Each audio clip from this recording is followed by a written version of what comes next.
Hello, everyone, and welcome. I'm Michelle, Digital Marketing Manager at Ushur, and thank you all for joining today's webinar, How AI Agents Are Redefining Workers' Compensation Claims Management. Chuck, over to you. Thank you, Michelle. Welcome, everyone. Workers' compensation claims management has long been burdened by high costs, administrative complexity, and delays that impact both employers and employees. Carriers, state funds, provincial territorial boards, and TPAs in US and Canada face growing underwriting and claims pressure to improve responsiveness, accelerate return to work outcomes, and manage increasing servicing demands with limited resources. For example, recent research on worker comp trends indicate that with respect to coexisting conditions and workforce demographics, underwriters are adjusting risk frameworks to account for an aging workforce. They are closely pricing the tail risk of claims prolonged by pre-existing conditions like obesity, diabetes, and substance use. With respect to claims, the first reported of injury and the initial intake phase represent the largest bottleneck in the workers' compensation ecosystem. Inefficiencies during this baseline stage delay medical treatment, increase litigation rates, and severely inflate total claim costs. Solving problems at intake can be very helpful and impactful as the benefits trickle down into the rest of the claims lifecycle. Today, we're going to explore these industry challenges and more of workers' comp in North America and the current trends on how AI agents are leveraged for solutions to address some of the long-time challenges and inefficiency. Now, let's get started. Saurav, so you've worked with lots of carriers across the industry, particularly workers' comp, talked to a lot of prospects about problems and challenges to solve. But today, what's changing in workers' comp that makes this conversation so timely? And where are carriers feeling the greatest operational strain today? Yeah, thank you. Thank you, Michelle. Thank you, Chuck. I think the conversation is very timely, I feel, because I feel the industry is at an inflection point. For the last many years, as you mentioned, that there has been a focus on efficiency and cost reduction.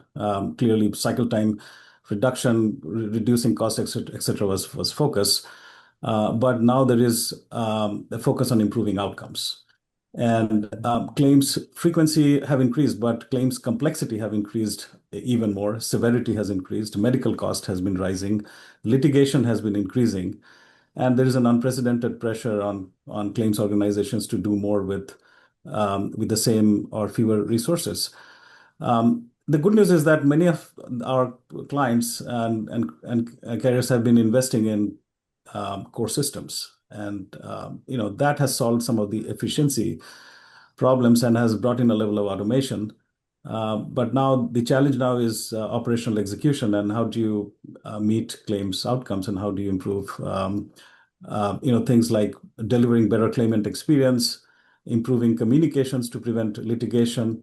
How can you help adjusters manage growing workloads and have every adjuster perform like your best adjuster? Obviously, technology can be a big help there. How do you reduce friction in the adjuster and claimant journeys? How do you intervene early and not just process claims faster? How do you improve return to work outcomes without adding more people? And how do you focus on what is in the industry being called recovery management and recovery intelligence versus just claims automation? So I think it's very timely because there is a huge focus, and through newer technologies with AI, and you touched on a few. There's a lot of opportunity in providing better outcomes. When we speak to our clients, we feel that the greatest strain today is in three or four areas. First of all, there is a shortage of claims talent and adjuster capacity.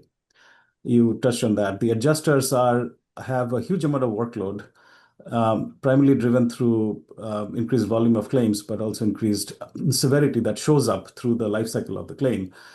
And they are spending about one-third of their day in actually true claims management, and the remainder is being consumed by administration, documentation, intake, filling up missing information, communications, data gathering, so on and so forth, which is essentially a little bit wasteful. So So we feel that that there is this challenge around claims talent and adjuster capacity. If you can give a couple of hours back to the adjuster in a day, that would significantly improve claims outcomes. The other part that we see is, medical cost and severity is rising. Medical costs are rising 6 to 8% in many jurisdictions. And there is a huge amount of wage inflation as well. So in that context, medical record review, insightful decisioning, and action is extremely critical. Many workers' comp adjusters are receiving hundreds or even thousands of pages of medical documentation. So how do they find the right information in the right 10 pages that is very critical for the right resolution of the claim? So summarizing medical records, detecting changes in treatment plans, highlighting recovery path deviations, surfacing next best action. Those are the things that are extremely important from a decisioning standpoint. It's only 5% of the claims that actually create a large impact. It's 95% of the claims are not necessarily the claims that create challenges for carriers. So I think, just finding the right claims, the right points of intervention, and intervening early is extremely important.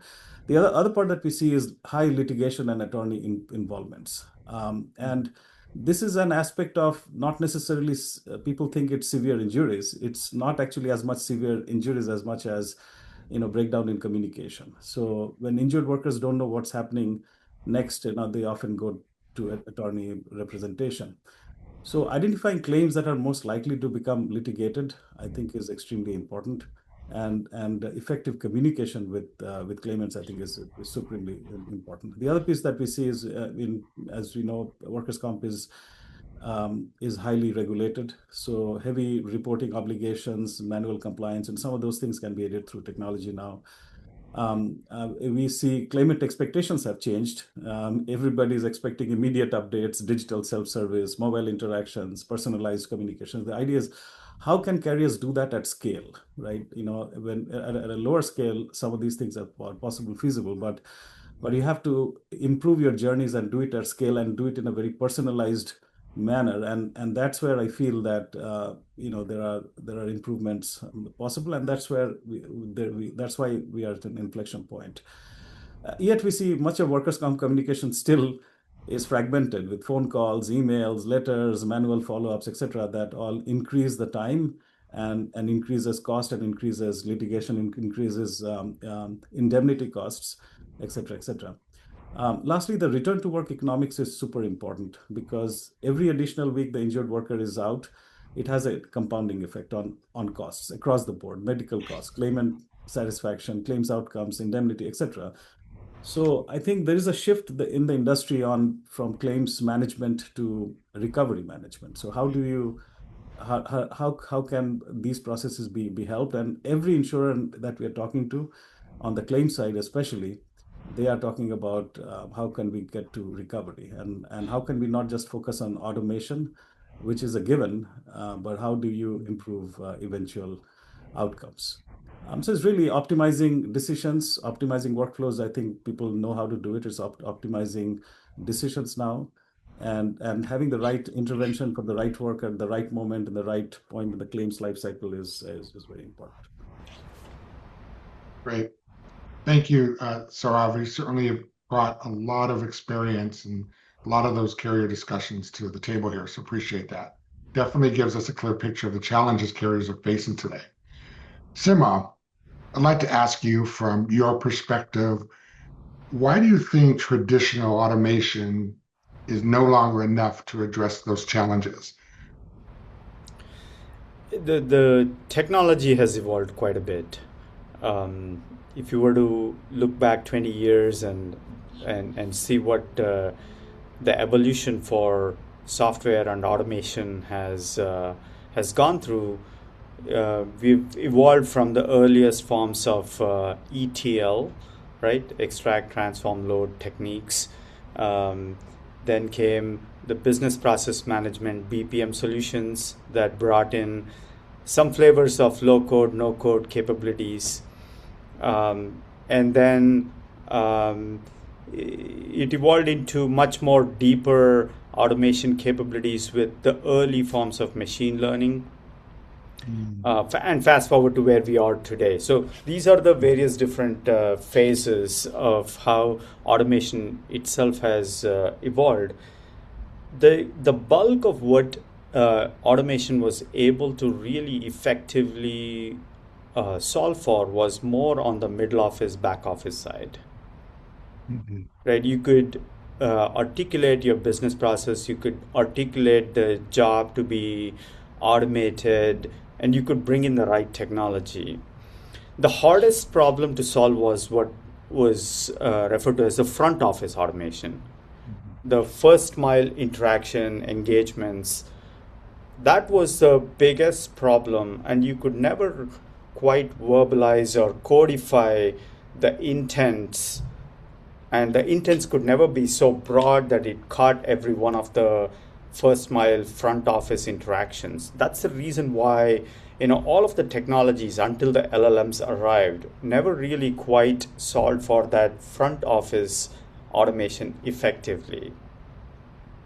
Okay, so that was the biggest opportunity gap that we saw with the traditional software structured programming driven, no code, low code driven business process automation capabilities. While it effectively solved 70-80% of the middle office, back office, it could not quite effectively solve for the first mile, last mile. And that's the opportunity that we see with this new age of LLM driven automation capabilities. And that's what is very, very exciting.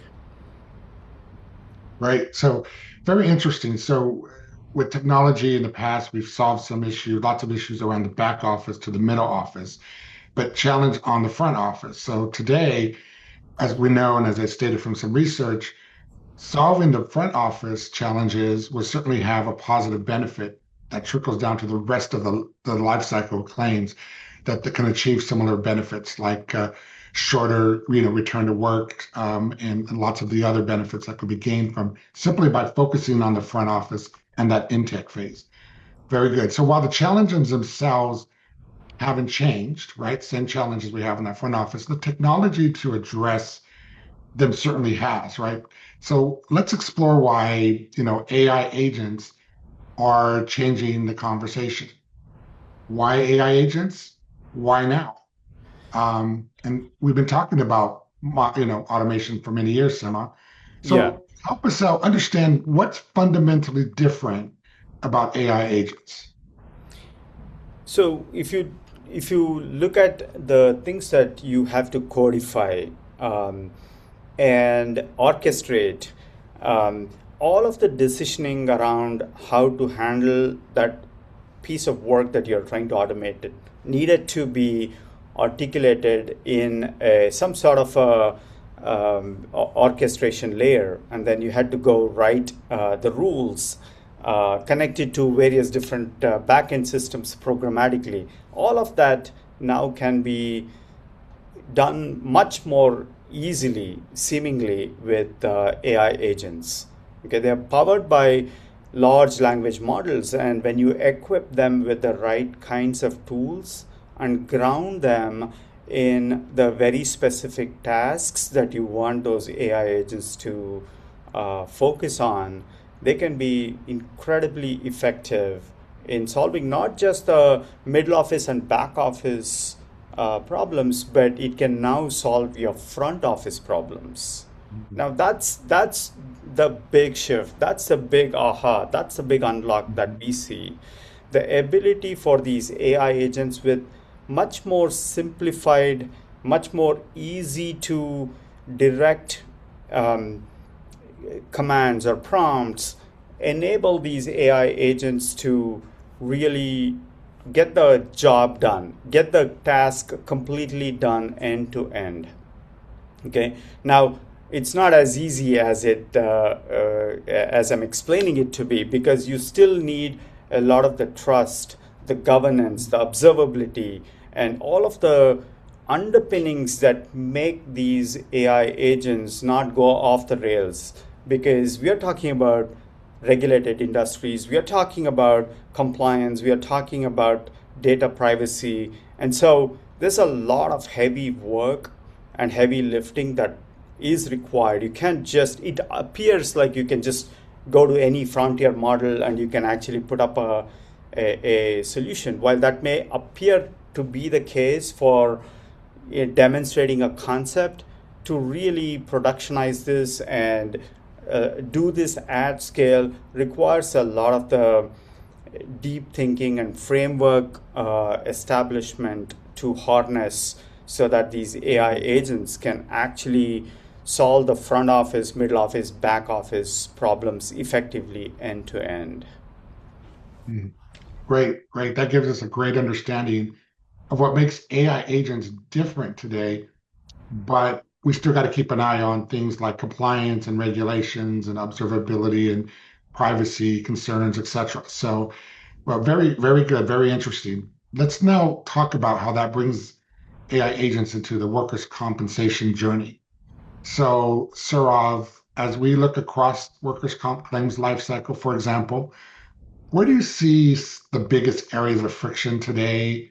Where are the greatest opportunities for AI to make an impact to insurers and state funds and TPAs? Yeah. No, I think thank you, Simha, for highlighting those concerns, and those are really, once you take these things uh, from the lab into actual production grade functioning environments, there's a level of risk that you got to uh, that you got to handle, and that's the process of hardening.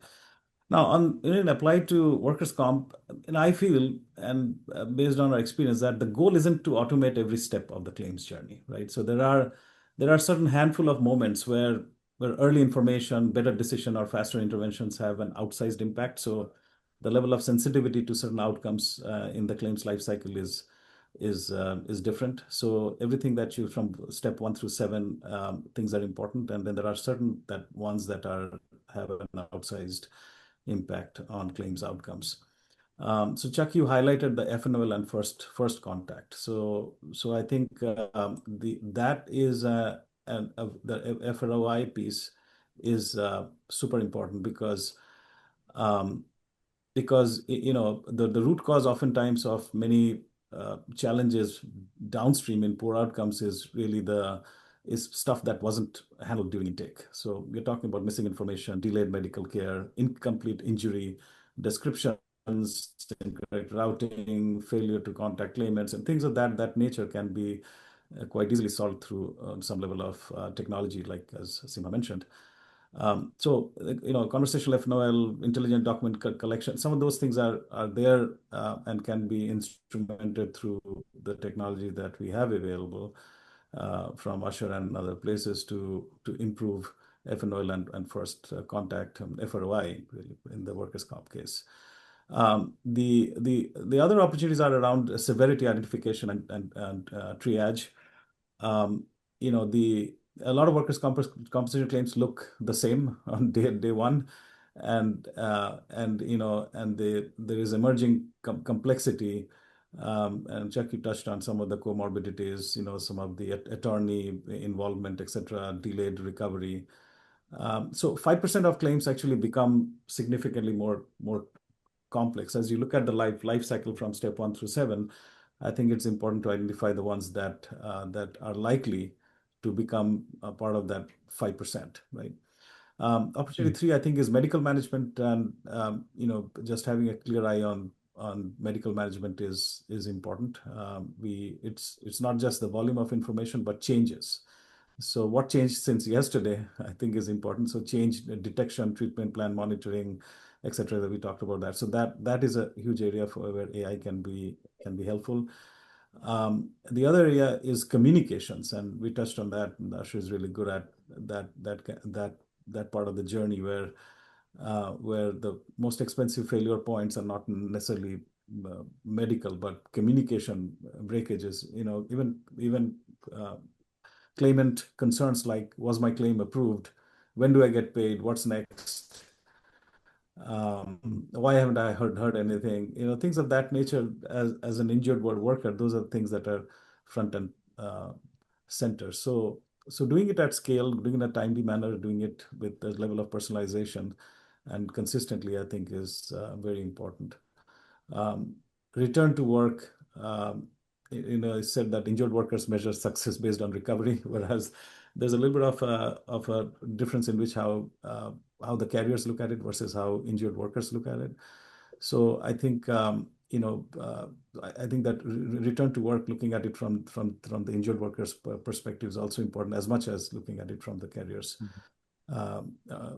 lens. So the AI opportunity there is around return to work risk prediction, right? Around employer engagement and engagement for all key personas, provider coordination, early interventions, things of that nature. So, but the key thing here is that these things in the life cycle or in the value stream are all connected.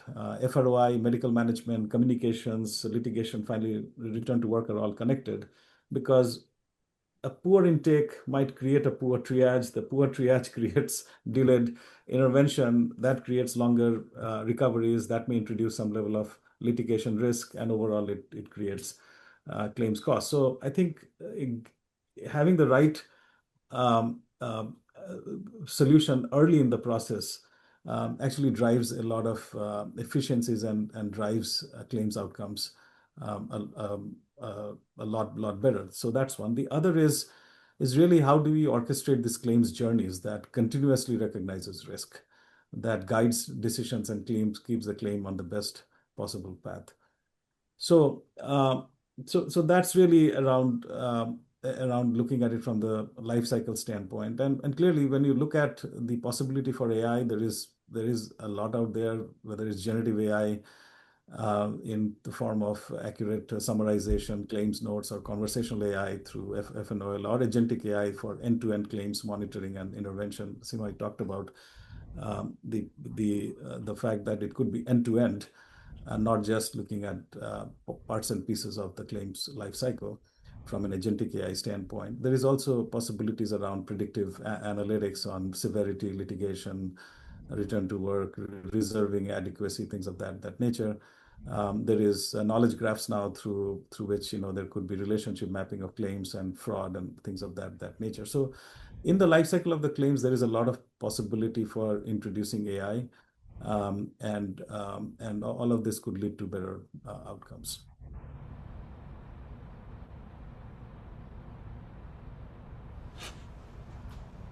Over to you, Chuck. Okay, great.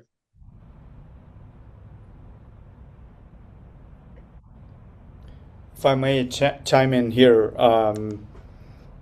just continuing on what you were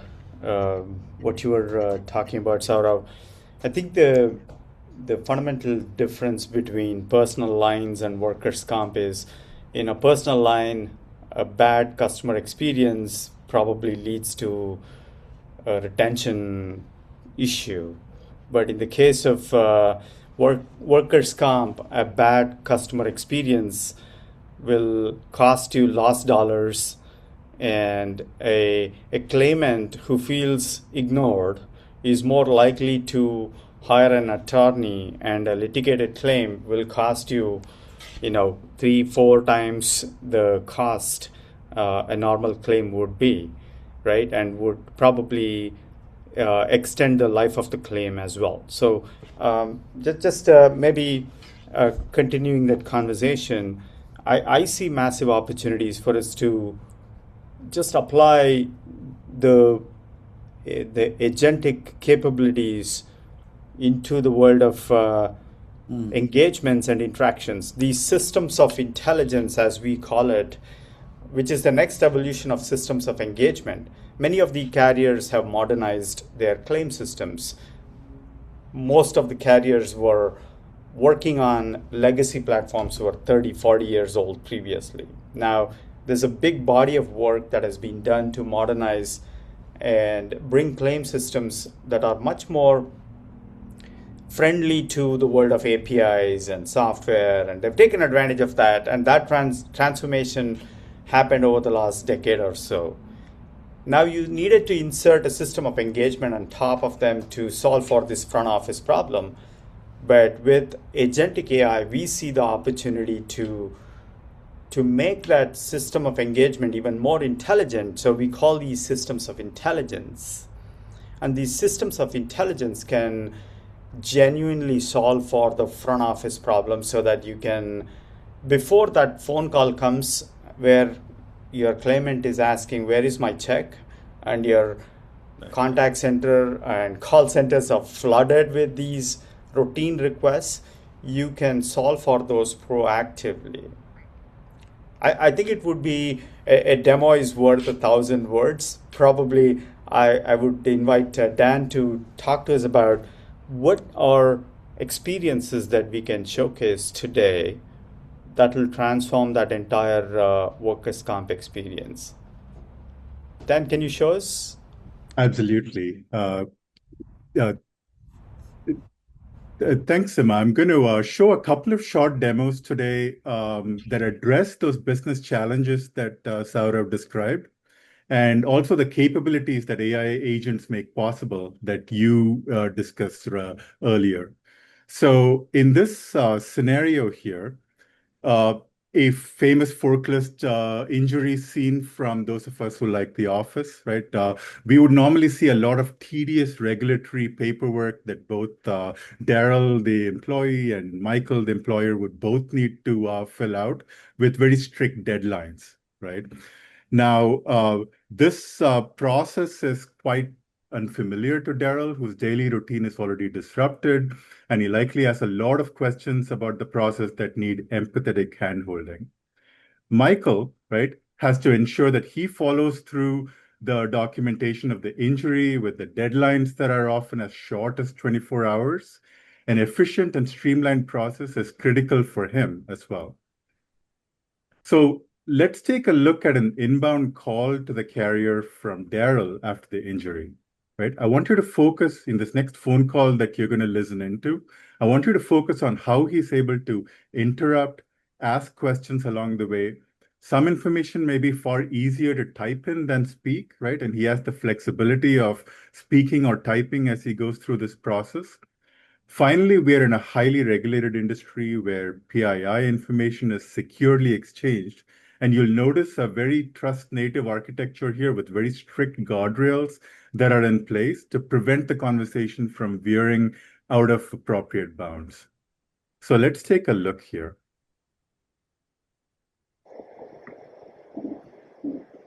Hi, this is Kayla from Argent Shield. How may I help you? If I get injured at work, how much workers' compensation do I get?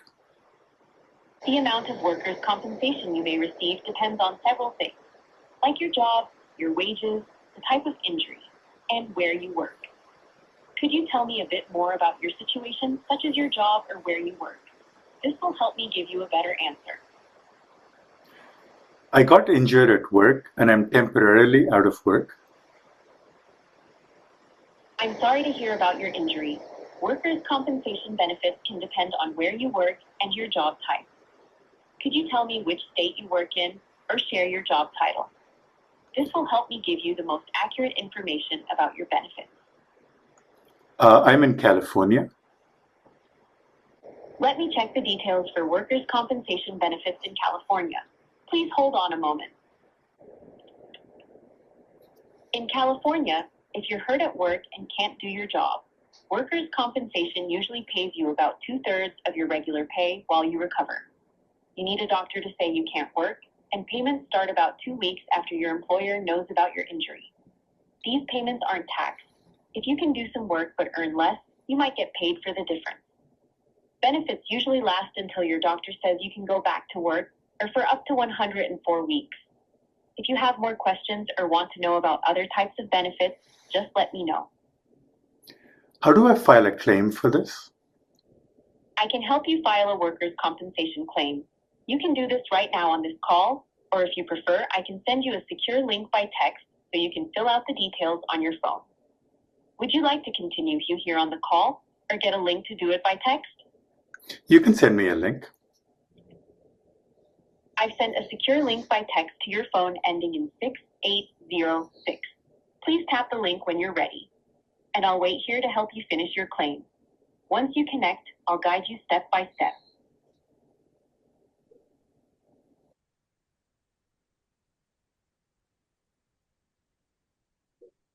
You are now connected to chat over a secure channel. Great, you're connected. Let's start your claim. Please tell me the name of your employer, or you can type it in the chat if you prefer.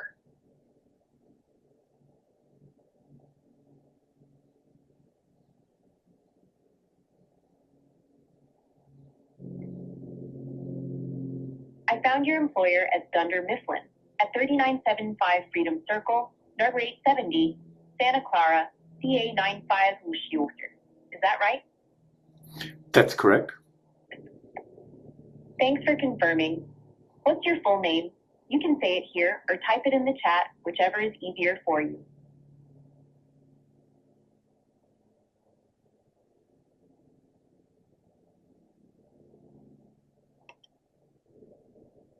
Thanks, Daryl. Please tell me your social security number, or you can type it in the chat if you prefer.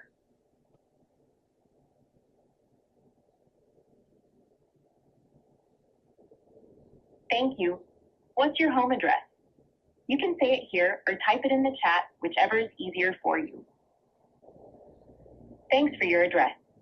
What's your email address? You can say it here or type it in the chat, whichever you prefer.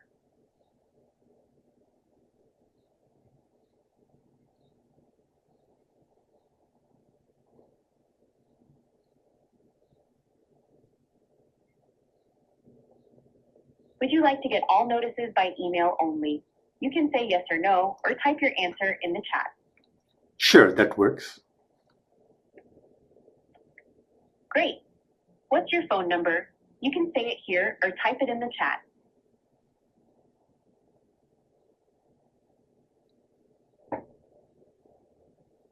Thank you. What's the date of the injury? You can say it here or type it in the chat, whichever is easier for you. It was last Friday. Just to confirm, was the date of injury last Friday, May 29th, 2026? That's right. Thank you. Where did the injury happen? You can say it here or type it in the chat. At the warehouse? Thanks. Can you describe the injury and which part of your body was affected? You can say it here or type it in the chat. I was using the forklift to lift a pallet of paper, and my hand got crushed. I'm really sorry to hear about your injury. Your claim has been filed and your claim number is C98765. We've sent your claim to your employer and you should get a response within 24 hours. Is there anything else I can help you with today? Can you auto-approve my claim for me? I understand you'd like your claim approved quickly. I can't approve claims myself, but your claim has been sent to your employer and will be reviewed as soon as possible. If you have any questions about the process or need help with something else, just let me know.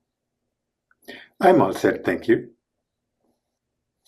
You're very welcome. If you need anything else, just ask. So once Daryl has provided his portion of the required information, depending on the state, Michael's clock is now ticking, right? We'll see how the same agent that helped Daryl out can be tuned a little differently to emphasize efficiency, remove all the duplicate data entry required for different forms, and automate that paper pushing that typically happens.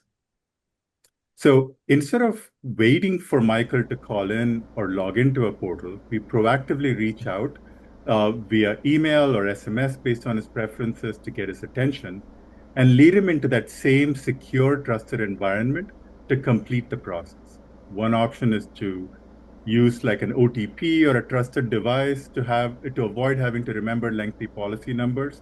But there are other alternatives as well as to how you authenticate Michael before getting him into that secure exchange. Once he's authenticated, all that information that Daryl has entered is available at his fingertips. And then he's then guided through just the specific information he needs to provide to move that process along. So he reviews all the information. Does everything look correct? Yep, everything looks good. And then he's asked, what is the date and time of the injury? These are all the other fields that often in California, for example, if the DWC-1 form requires the employer to validate that same information, it gets Michael's version of the event, right? Was the employee unable to work for at least one day? Many of these kind of qualifying questions that determine eligibility for the benefits. Is the employee still at work? What is the employee's last date worked? Same date as the injury. And this is really where the power of an AI agent comes in because of the information that's available. You don't exactly have to put those dates in, right? Like whether you pick it off of these rich controls or just give an indication of what that information is. Everything can be put together. And not only that, the agent fills all of Daryl's information, fills all of Michael's information. Everything is now put into, whether it's a docu-signable form that is now available, where Michael can now click, add his signature, and that information is now ready to be sent and dispatched off to the appropriate agency, right? So if you can see what has happened here, like all the information that is required is collected in a guided manner, but there are multiple forms, right? So in this case, there might be a first report notice form 5020 that might be required in California, some additional fields that are required. Michael is guided through all of those details as well, right? Like sometimes it's much more specific information about like what equipment or chemicals that the employee might have been using. So Michael is guided through all of that information as well, right? So in this case, what is the name of the position? And like we saw with those richer controls for dates and for e-signatures, if there is like an address required that can be entered in here.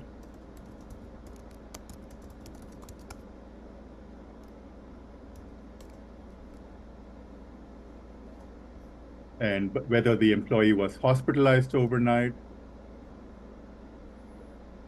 And if there was any emergency room treatments that might have been required.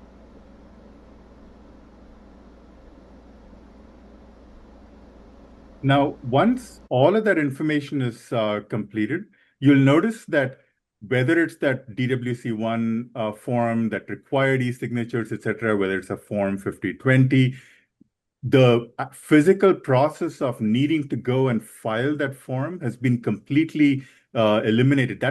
Those friction points are completely eliminated from both Daryl and Michael.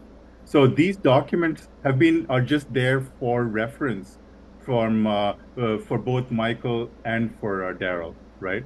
So just like the agent was empathetically helping Daryl, it's much more focused on efficiently completing this step in the process, right?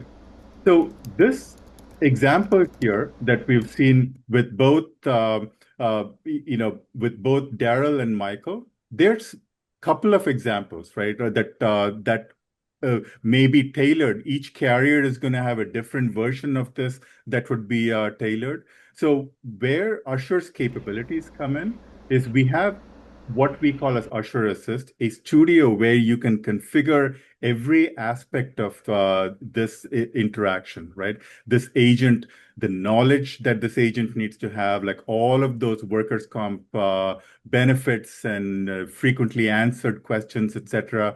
The guided tasks that we saw, that intake of the workers' compensation claim, notice that this is just English, right? You just describe what that process is. And that's all that is required for that agent to manifest that experience that we just saw. Would be nothing if it wasn't connecting to real-world back-end core systems to make this happen. So whether it's a claim, all of those APIs are all configured here.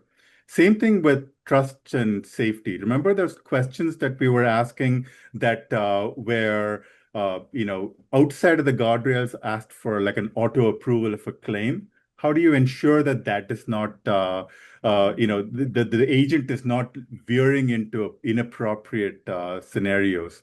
This is where these kind of guardrails that we put in, it's not just what comes out of the box here. Every carrier has their own guardrails that compliance and legal would require us to put in. Like you can add your own safety related, compliance related, sensitive PII masking related guardrails, and how do you avoid inappropriate content.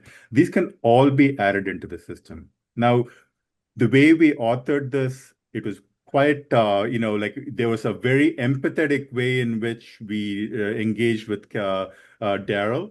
This is how we configure this, right? So we configure it with high empathy, and we made sure that this engagement was at a grade 6 level. Now, for the employer, you may want to tune it to be much more, concise to the point and, a higher level of engagement as well. Now, the way you configure outcomes and measurements and analytics is also similarly prompt driven, right? The AI suggested, Ushur recommended certain metrics we may want to use. We could add our own metrics as well. And these are all measured in real time, right? Same thing with test suites. How do you actually ensure that all of those kind of repeated quality checks that we want to do, quality control is built into our process here? And finally, what you're seeing here with all of these tabs and configuring it, you don't have to go through it in the way that I described it. You could actually use the Ushur Assist capability on the side. And if, let's say, help me improve the tone, right, of the claim intake step, right? And now you've got the agent suggesting improvements, suggesting ways in which we could, make this process better. It could even be from the very starting point. I could just say, I want to build a workers' comp agent, and here are the parts of the process that I'd like to automate. I've shown a couple of examples here. Now, in the broader workers' compensation journey, we've got that proactive outreach to the employer. But let's say that there is an attorney involved. There could be similar proactive outreaches there. Saurav, you're probably best positioned in this group here to describe, in the broader scheme of things of the workers' compensation journey, all of those various low-hanging fruit that there are where these capabilities can really come to bear. Oh, this is awesome. Thank you, Dan. I think your point around the configurability as well as the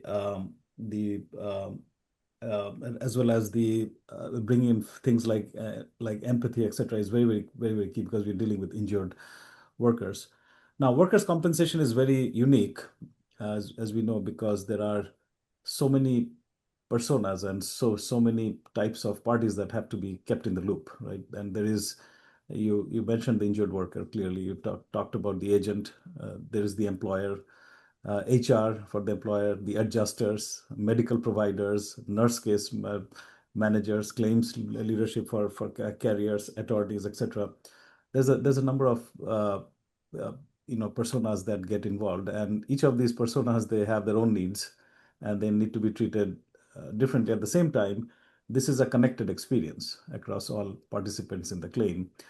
Everyone has to be kept informed in appropriate ways, aligned and moving towards the same outcome, which we want, which is faster recovery, faster claims resolution, at the same time meeting those claims outcomes. So I think the journey orchestration through agentic AI across the entire workers' compensation ecosystem is kind of the end destination. You can look at journeys like micro journeys, like what you just showed, very important components of the journey, like taking in the better intake in an empathetic way, in a configurable way right at the beginning is important. But I would say that this is an aspect of orchestration across the entire claims life cycle, because there is there is not just hey, did my claim get filed, which is what you said, but through the process, the injured worker might say, what is the status of my claim? What do I do next? And as we discussed, that has a direct bearing on litigation. That has a direct bearing on certain other claims outcomes. So workers, we talked about that. The ideal journey is guided, the guided journey into the FROI process, and how do you avoid then calling in? How do you have higher engagement, faster claims progression, etc. The employers, their journeys around they're looking at reducing administrative effort. They're looking at things like wage verification, things of that nature that happen there, document requests. Claims adjusters, they are looking at different things. They're looking at how could you resolve these claims faster, and some exactly what you just said, but they just showed. But the focus there could be scheduling and chasing documents is a huge pain point. So for them, medical authorization requests, escalation management, those things become important for them. Similarly, for nurse case managers, that's a different persona. For them, care coordination, treatment plan follow-ups, those things become important. And all of these things could be orchestrated through the capabilities that you just mentioned. So it's a complex setup, and there are parts and pieces of the journey, but then there's this aspect of the overall orchestration across the workers' compensation lifecycle. Great, thank you. We have a few minutes left, Sima, but real quickly, what separates successful AI initiatives from the ones that struggle to scale? And how can teams bring AI into the claims environment without creating more complexity? You don't Yeah. mind taking? Yeah. Yeah, starting with business outcomes and what does value to business when something gets automated or transformed. Establishing that ground truth is a fundamental starting point. I've seen so many POCs get stuck in what I call POC purgatory. Largely because I think there's an unclear expectation. Just because it appears like you can demonstrate the concept doesn't mean that you can actually stand it up and scale it up. So establishing that outcome to get to quickly, rooted with the compliance and governance and guardrails that are eventually expected, and having business buy-in is very, very critical, right? Outcomes and I think Saurav can speak a little bit more to the outcomes for each party. There's outcomes for the employers, the employee, the carrier. But I think I have seen more POCs fail because the starting point for what that value representation and what outcome we are trying to achieve is not very, very clear from the outset. Saurabh? Yeah.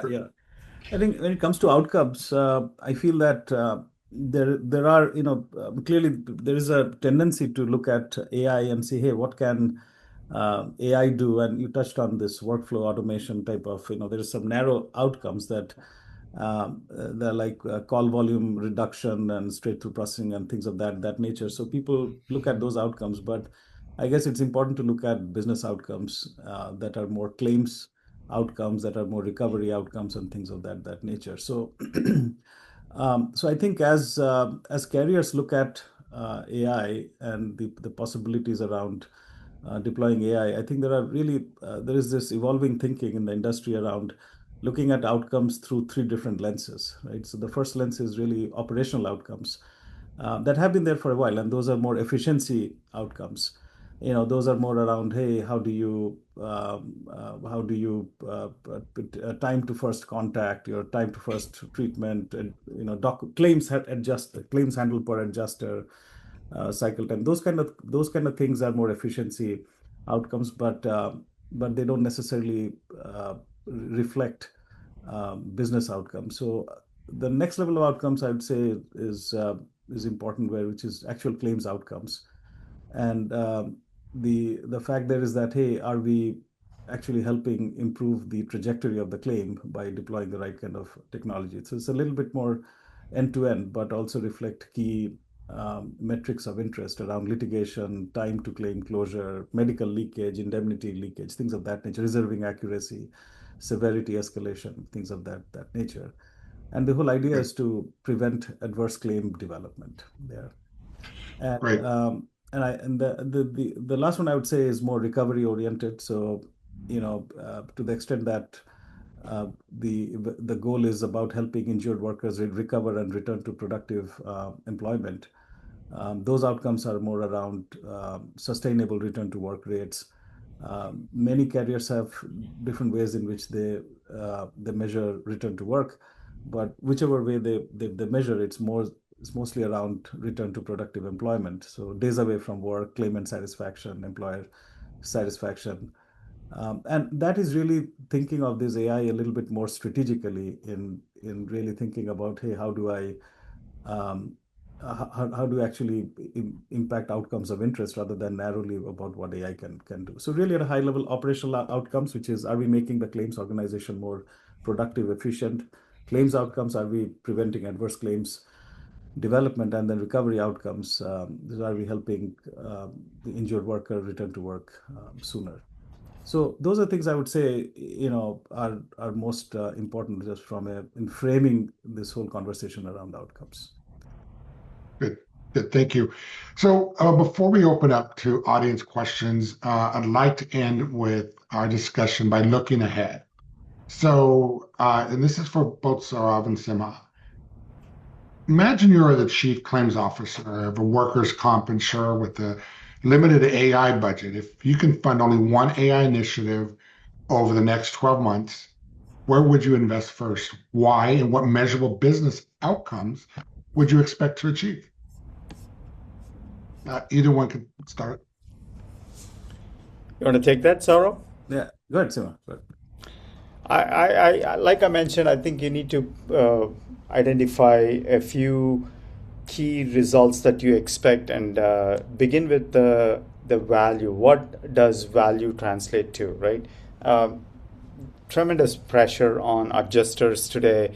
Most adjusters are probably handling between 100, 150 claims at any given point in time.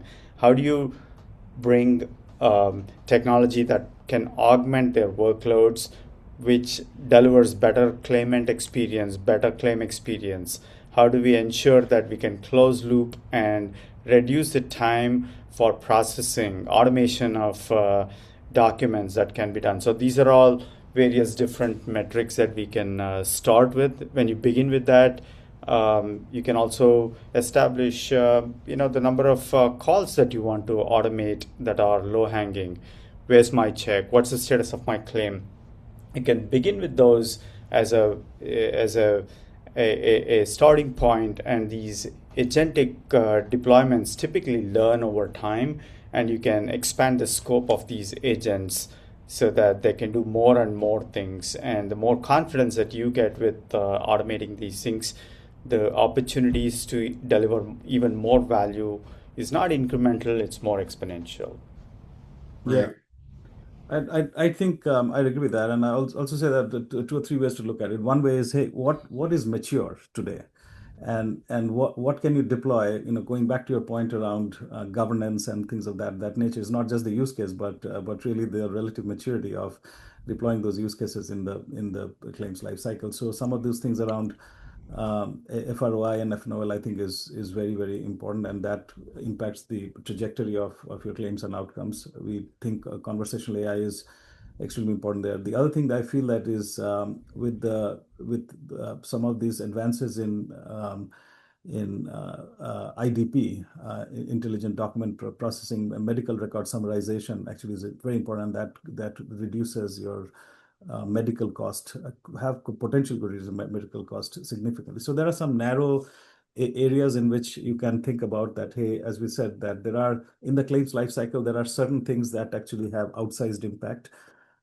So that's one frame to look at it. The other frame to look at it is just early claims intelligence, right? So if you were to say, hey, what is it in the first 72 hours?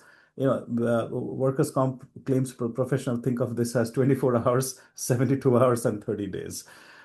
So the early claims in intelligence and investing in early claims in intelligence pays outsized results from a claims outcome standpoint. Good. Thank you both. That's a great note to end our discussion on. So let's open it up now and take some questions from the audience.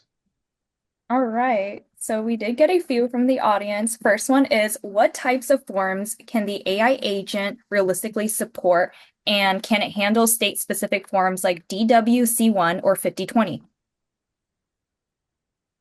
Yeah, each state is likely to have their own versions of those forms. In the demo that I showed earlier, the example was based in California, so we had the information required for those forms. But there really is no limit, right? So every state's forms, as we saw, Ushur Assist helps you author experiences that remove the friction and getting the information required for those state-specific forms. Thank you. Next question that we have in the Q&A box is, what happens if the AI agent runs into a sensitive case? How does it know when to hand the interaction off to a human? I can take this one as well. So one example we saw was I was trying to auto-approve my claim, right? But you can imagine in a workers' comp situation, there's a lot of those if there's injury involved, there's like liability aspects to what answers might be given. We actually see this in every industry. Some of our healthcare customers, you may have people calling in and asking for medical advice, right? So there are financial, you can't answer questions that relate to investments. So every industry has those guardrails that need to be put in place. And we have to start with that, which is what at Ushur we think of as a trust native architecture. Like you start with those guardrails as the starting point. You can't retrofit after you've built an experience and expect it to become compliant. Thank you. Next one is, what claims metrics should execs track to determine whether an AI agent initiative is actually succeeding? We did talk about some of that in terms of the operational metrics, the claims metrics and outcomes metrics. So we can certainly follow up offline with some examples, but I thought we just covered it in the last few minutes. And we'll have one more question. How should we think about AI agents, as another point solution or layer on top of connecting the claims ecosystem? I think I mentioned this briefly. I think we think about these as systems of intelligence rather than just a point solution. So this is the reason why these systems are truly broad, and they can be overlaid on top of all of the back office systems that typically exist in the world of the carriers or in the world of the employer. When you design these experiences through these systems of intelligence, then you are not creating these point solutions that work only with your policy administration system or your claim system or your CRM system. They're genuinely a system of intelligence that can reason, act, orchestrate, and complete tasks end to end. That's all the Q&A we have for today. Chuck, closing thoughts? Yeah, this was great. Lots of great feedback from real case connections with clients and prospects and industry experts provided here to our audience. So Saurav, Sima, Dan, thank you all for sharing your perspectives today. And thank you to everyone who joined us. Awesome. Thanks, Chuck and Sarah, for... Thank you. Appreciate it. Okay, thank you. Thank you. Thank you, everyone. And just a reminder, you'll be receiving a recording of today's call and a copy of the slide deck. Thank you again for joining us, and have a great rest of your day, everyone.